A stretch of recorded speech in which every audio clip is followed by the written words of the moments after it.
આજે તો ટ્રેક્ટરના સ્પીકર થઈ ગયા ખરાબ ને આપણે કરવા પડે ઇમરજન્સીમાં રિપેરિંગ. જય દ્વારકાથી સ્વાગત છે અમારા તાજા નવા મોર મિની વ્લોગ વિડીયોની અંદર. ને આપણે ટ્રેક્ટરનું ખોટવાઈ ગયું હતું સ્પીકર, તો આપણે પછી એનું લઈ લીધું હતું માપ અને આપણે એને બનાવવાની હતી ફ્રેમ અને આખું સ્પીકર હતું આપણે ખોલવાનું.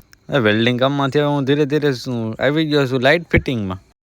અને પછી તો આપણે લઈ લીધું હતું માપ અને હવે એ માપે આપણે લેવાનું હતું આ લોખંડની પટ્ટીની અંદર માપ, અને એ માપ લઈને આપણે મારી દીધો લીટો.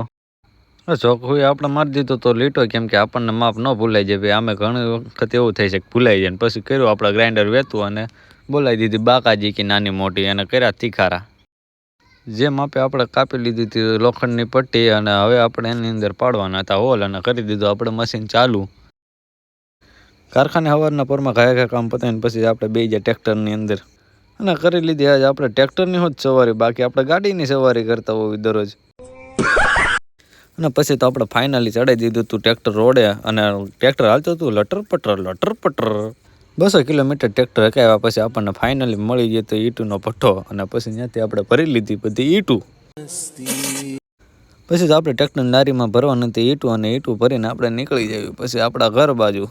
2000 આપણે જેવી ઈંટું નાખી દીધી ટ્રેક્ટરની અંદર.